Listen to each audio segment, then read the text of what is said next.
We're in the Richmond Fire Station. We're gonna meet with Marshal McFerrin, and he's gonna explain some NFPA 101 fire codes.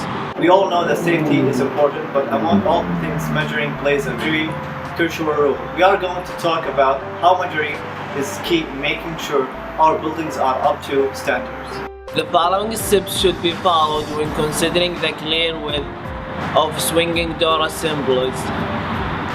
To begin the measurement, you will have to start from the narrowest point in the door opening.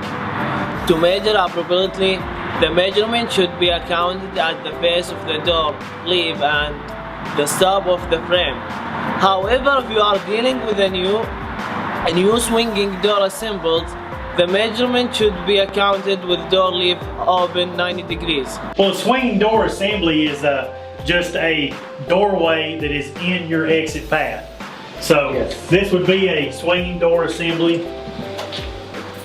You open it to get to where you're going, open it to get to your exit, and it'll close back behind you.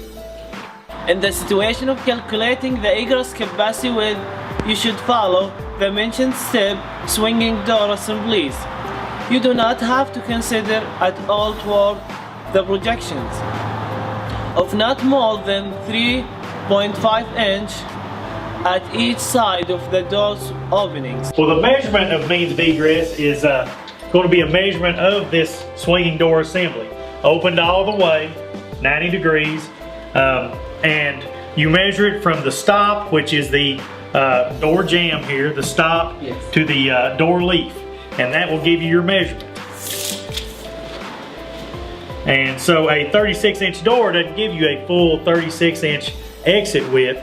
It's around 32 and a half is what this one is. So that's how you measure your width for your egress door. Yes. According to the Fire Code 7.6, when measuring the travel distance to an exit, you must measure along with the center of the walkway. Be sure to keep a 12-inch or clearance from the corners or other obstructions. Continue measuring until you reach the point which is the access begins or the center of a doorway, or a smoke barrier in the case of an existing detention and correctional occupancy. Well, the measurement for the travel distance to the exits is, there's several offices down this corridor here, and if you need to figure out if your exit was close enough, you would measure from the middle of the aisleway, middle of the hallway, and measure straight on out, come through your exit door, and go all the way to your exit. And that would give you your travel distance to your exit, and which usually that's a figure that you need to calculate to make sure you do have the correct distance to your exits.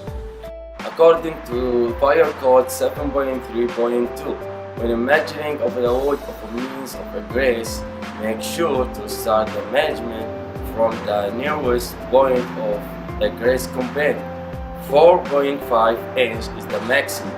On each side should be permitted at the height of 3/8 inch when projections. However, in a healthcare occupancy, the code states that protection should be permitted at the corridors. Marshall, what's the most dangerous violation? Well, we've been talking about exit doors and exit widths and stuff. That's probably the most dangerous violation you can have. If you have your exit doors blocked, I've seen them nailed shut, screwed shut, things put over them to keep people from using them, and that's one of the most dangerous, because that's where we have life loss. If there is something happens in a building, we want people to be able to get out. They don't have to be able to get back in, but we want them to be able to get out.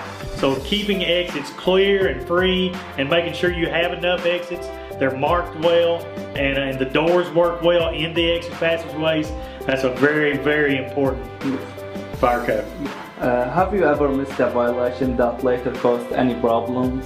I don't think I've ever missed a violation that actually caused any problems. Sometimes, one time we had a winter that we had a lot of power outages, and some of the batteries in exit signs didn't last quite as long as they were supposed to. But, you know, I just inspect them once a year. So if I inspect them the next day, they could start failing and something could happen. So, Yes. you know, it's just something you have to be diligent about and again, keep on with. Okay. Are there any violations that are not dangerous but they still a violation?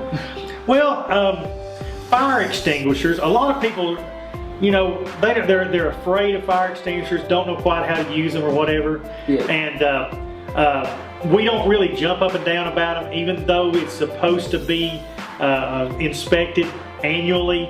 Yeah. You know, that's a violation that we will write up, but it's not, you know, terribly bad in just like in many places. Some places it can be, depending on what the hazard is you're protecting.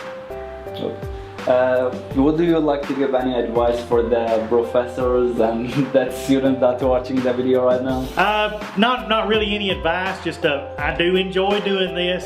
I have a passion for the fire code, how crazy that sounds. Yes. And I try to enforce it as best I can and interpret it as best I can.